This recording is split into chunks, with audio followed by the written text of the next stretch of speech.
Salam jumpa kembali di MT Channel Fisika. Pada video ini saya akan menjelaskan tentang fenomena efek Doppler. Efek Doppler adalah fenomena di mana frekuensi yang didengarkan oleh pengamat bunyi atau pendengar tidak sama dengan frekuensi yang dikeluarkan sumber bunyi. Itu bisa jadi atau itu bisa terjadi karena adanya gerak relatif antara sumber dan atau pendengar. Bisa jadi pendengar yang bergerak ataupun sumber yang bergerak. Bisa jadi mendekati, bisa jadi menjauhi. Misalkan, saat kita mendengarkan suara sirine ambulans yang sedang melaju, misalnya melaju mendekati kita atau menjauhi kita. Oke, sebagai contoh, nah ini misalnya ada seorang anak mendengarkan bunyi dari sirene atau ambulans ya. Maka anak ini akan mendengarkan frekuensi yang berbeda tentunya saat mendekat dan menjauh. Nah, saat mendekat tuh biasanya frekuensi yang didengarkan akan lebih tinggi dibandingkan dengan saat menjauh. Nah, fenomena berikutnya bisa jadi ambulansnya diam atau sirene atau ambulans yang sedang diam sambil membunyikan suara. Lalu ada seorang anak berlari, bisa mendekati atau menjauhi.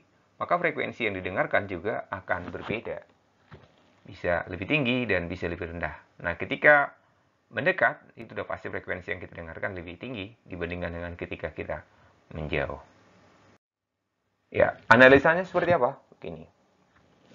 Nah, coba kita amati sumber bunyi yang mendekat atau menjauhi pengamat yang diam. Nah, P1 itu pengamat yang diam di sebelah kiri, P2 juga pengamat yang diam di sebelah kanan. Oke. Misalnya sumbernya bergerak. Sumbernya bergerak mendekati P2, artinya menjauhi P1. Nah, seperti itu. Apa yang terjadi? Yang terjadi nanti adalah frekuensi yang didengarkan P2 akan lebih tinggi dibandingkan dengan frekuensi yang didengarkan P1. Nah, kenapa?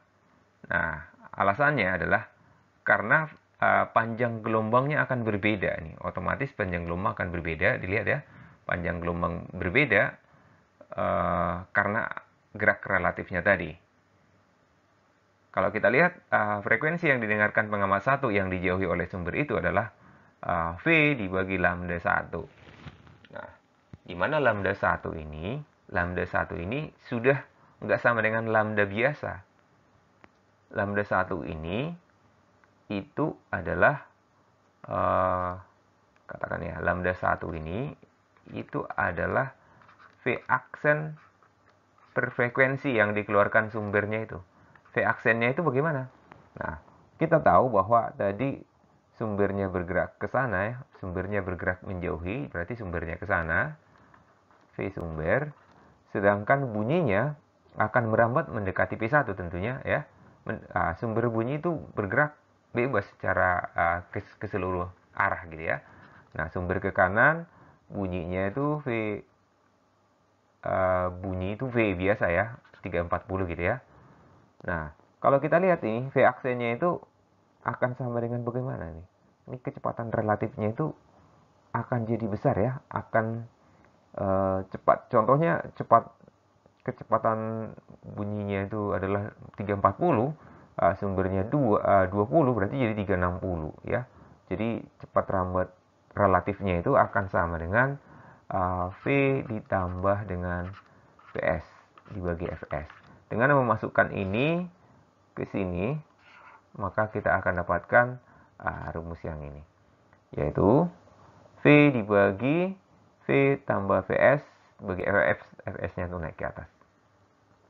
Nah, demikian untuk analisis untuk frekuensi yang didengarkan P2. Fp2 sama dengan V per lambda 2. Lambda 2-nya kan ini kecil. Nah, lambda 2-nya kecil. Kenapa? Karena lambda 2 itu adalah V aksen per F sumbernya. V aksennya itu katakan bunyinya merambat ke segala arah tadi ya. Kalau pendengarnya di sini, V2 bunyinya ke kanan dengan kecepatan V, sementara sumbernya juga bergerak dengan kecepatan Vs.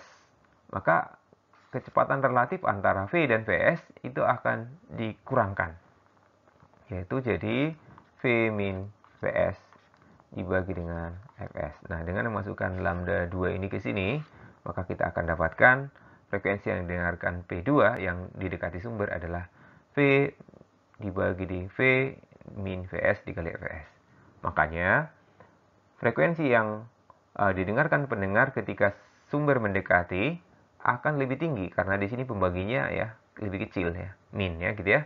Sedangkan frekuensi yang didengarkan oleh pengamat yang dijauhi sumber akan lebih kecil, karena V dibagi V tambah Vs. Jadi penyebutnya lebih besar di sini, jadi plus ya, seperti itu. Oke, nah bagaimana dengan fenomena berikutnya? Bagaimana kalau pendengarnya yang bergerak mendekati sumber? Nah, kalau sumbernya diam, maka dia nanti gelombangnya itu akan dirambatkan sama semua ke segala arah ya gitu ya. Gelombangnya akan dirambatkan persis sama semua. Nah, sekarang pendengar yang mendekat. Nah, ketika pendengar yang mendekat, apa yang terjadi? Maka nanti bunyinya merambat ke sana ya gitu ya, merambat ke segala arah sebenarnya, V gitu ya.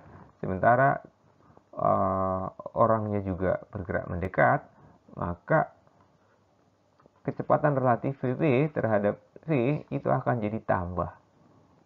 Frekuensi yang didengarkan pendengar akan jadi V tambah Vp1 dibagi lambda. Nah, lambdanya bagaimana? Nah, kita ingat bahwa lambdanya di sini itu adalah V per F. Ya, lambdanya nggak ada perubahan ya, karena sumbernya diam. Maka lambda sama dengan V per F. Nah, ini masukkan aja ke sini, sehingga kita akan dapatkan nanti nilai daripada frekuensi yang didengarkan oleh pendengar kan sebesar, tinggal tukar lambdanya jadi V per F, naikin jadi Fs-nya ke atas, sehingga frekuensi yang didengarkan akan lebih tinggi ya ketika mendekati sumber. Lalu bagaimana dengan kalau pendengarnya menjauhi sumber? Nah, contoh pendengar 2 menjauhi sumber. Nah, rumusnya akan jadi V min Vp dibagi lambda. Nah, kenapa minus? Karena bunyinya ke sana ya, mendekati si pendengarnya, bunyinya itu dengan kecepatan V, sementara pendengarnya malah menjauh. Pendengarnya malah menjauh atau ibarat melarikan diri, yaitu ya menjauhi. Maka bunyinya akan lebih lama sampai ke pengamat 2 ini. Karena apa? Bunyinya mendekati dia, sementara pengamatnya sendiri bergerak menjauhi ya gitu ya. Jadi ini akan jadi minus ya, akan jadi minus kecepatan relatifnya. Maka dengan mengganti lambda menjadi V per F, maka persamaannya akan seperti ini. Jadi dari analisa ini bisa kita lihat, ketika pendengar mendekati sumber, maka frekuensi yang didengarkan pengamat lebih besar. Sedangkan kalau pengamat menjauhi sumber, frekuensi yang didengarkan akan malah lebih kecil. Bagaimana kalau pendengar dan sumbernya juga bergerak mendekat atau menjauh? Nah, ketentuan seperti ini. Ketika pendengar mendekat, itu akan jadi plus tadi ya. Ketika menjauh, ini dari minus. Sementara kalau sumber mendekat, itu malah minus ya. Dan ketika sumber menjauh, malah plus. Persamaannya jadi Fp sama dengan frekuensi yang didengarkan, jadi V plus minus Vp dibagi V plus minus Vs dikali Fs. Kalau ada yang diam berarti 0 aja, 0. Kalau sama-sama bergerak ya tergantung arahnya, apakah dia mendekat atau menjauh. Lalu terkadang dalam soal, angin juga bertiup dengan kencang misalnya, angin bertiup dengan kecepatan yang tidak bisa diabaikan terhadap cepat rambat bunyi di udara. Maka pengaruhnya seperti apa? ketika angin bertiup menuju pendengar, maka bunyi akan lebih cepat sampai ke pendengar. Maka di sini plus, dan jika angin bertiup menjauhi, ini menjauhi ya, kalau menuju pendengar plus tadi, kalau menjauhi pendengar maka akan jadi minus. Nah, di sini persamaannya frekuensi yang didengarkan pengamat sama dengan V plus minus VA plus minus VB ya, dari efek Dopplernya tadi. Ya, jadi ini tadi kalau menuju plus ya, kalau menjauhi maka dia pasti jadi minus. Ya, sebagai contoh, sebuah mobil bergerak menjauhi menara yang mengeluarkan sirine ini tentunya dengan kecepatan 20 meter per detik. Pada saat itu sirine berbunyi dengan frekuensi 680 Hz. Bila cepat rambat bunyi di udara 340, maka frekuensi bunyi sirene yang didengarkan penumpang. Nah, penumpangnya bergerak ya. Penumpangnya itu di mobil tadi bergerak, maka frekuensi yang didengarkan penumpang itu sama dengan, karena penumpang bergerak berarti V, lihat menjauhi atau mendekati. Ternyata mobilnya menjauhi, berarti minus ya. Minus dari VV dibagi dengan V. Sumbernya menaranya diam, berarti nggak usah ditambah atau dikurang. Dikalikan dengan frekuensi yang dikeluarkan sumbernya. Maka sama dengan 340 dikurang 20 dibagi 340 dikali dengan 680. Ini dicoret 2 ya. Maka ini 3. Oh ya, sorry, di sini 2-nya.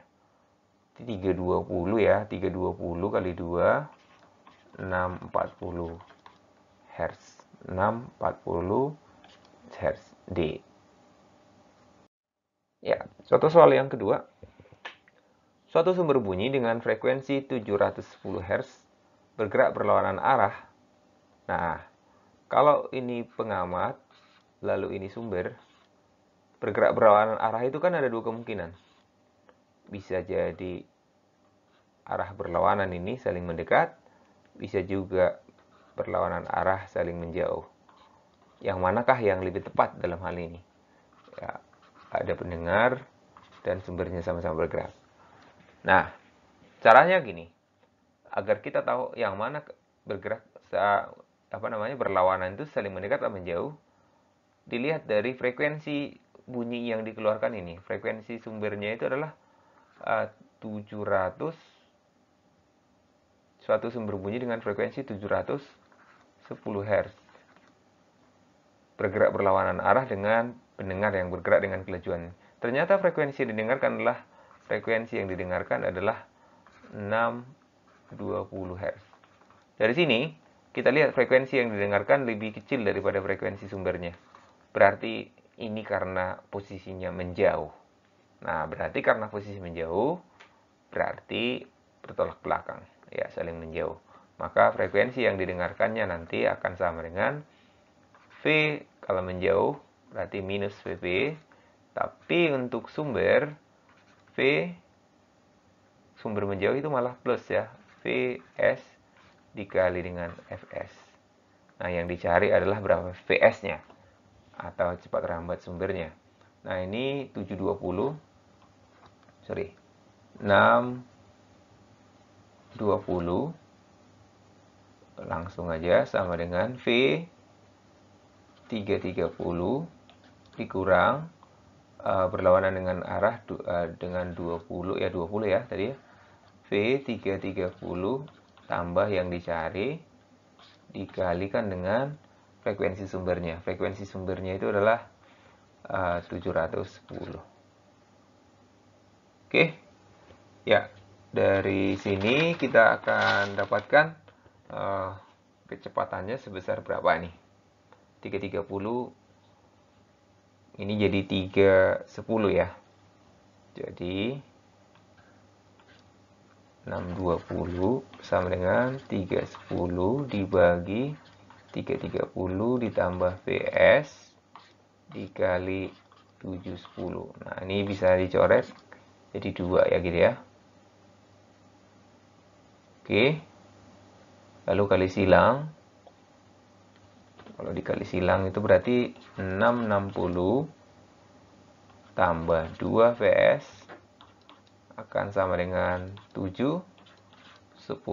Maka Vs sama dengan 710 kali 660 berarti 50 dibagi dengan 2 itu besarnya sebesar 25 ampere. Jadi kecepatan si sumber bunyinya adalah 25. Soal berikutnya, di sini ada mobil A mendekati pengamat P yang diam dengan kecepatan 30 meter per detik sambil membunyikan sirene berfrekuensi 504 Hz. Lalu pada saat yang sama, mobil B juga bergerak mendekati dari arah yang berlawanan dengan A dengan kecepatan 20 mprs. Jadi sama-sama mendekat sambil membunyikan sirene berfrekuensi 518 Hz. Pertanyaannya, jika kecepatan rambat bunyi di udara adalah 300, frekuensi layangan yang didengarkan berapa? Nah, frekuensi layangan ini itu adalah frekuensi selisih antara dua frekuensi yang didengarkan. Nah, sebelum kita menjawab frekuensi layangan, kita tentu frekuensi yang didengarkan dulu kita dapatkan. Katakan si pengamat di sini, lalu ada sumber satu, sumbernya adalah A, lalu ada B, lalu sumber A bergerak mendekat dan B bergerak mendekat. Maka frekuensi yang didengarkan dari A, karena bergerak dengan kecepatan tertentu ya, VA, ini VB, sedangkan pengamatnya diam, maka frekuensi yang didengarkan dari pengamat A itu adalah V dibagi V, karena mendekat ya, berarti minus ya, VA dikali dengan frekuensi yang dikeluarkan sumber A. Ya, kita cari dulu. V-nya adalah 300 dibagi 300 kurang A bergerak dengan kecepatan 30 ya, dikali dengan frekuensi yang dikeluarkan si A itu 504 Hz. Nah, ini kalau dihitung itu besarnya adalah 300 dibagi 270 ya. Hasilnya adalah 560 Hz. Ini ya frekuensi yang didengarkan dari A. Lalu frekuensi yang didengarkan dari B, jadi ada dua macam frekuensi yang didengarkan si P ini nanti, dari A dan dari B. Frekuensi yang dikeluarkan si B akan didengarkan si pengamat dari B itu sebesar V berapa? 300, kan pengamatnya diam juga, dibagi 300 kurang sumbernya bergerak mendekati dengan kecepatan 20 ya. 20 dikali frekuensi yang dikeluarkannya adalah 518 Hz. Maka kalau dihitung itu sebesar 300 dibagi 280 kali 518. Itu hasilnya adalah 555 Hz, 555 Hz. Maka frekuensi layangan tadi saya sampaikan, frekuensi layangan adalah harga mutlak selisih yang didengarkan dari satu alat atau satu bunyi dengan satu bunyi yang lain. Frekuensi pengamat dari sumber B. Nah, ini harga mutlak. Karena apa? Bisa jadi nanti namanya selisih, ya 560 kurang 555 atau 555 kurang 560 sama aja. Ya, selisihnya adalah 5 Hz. Jadi, frekuensi layangan itu adalah selisih frekuensi dua buah sumber. Ya, tapi yang didengarkan ya gitu ya, yang kita dengarkan berapa? Maka selisihnya adalah disebut frekuensi layangan.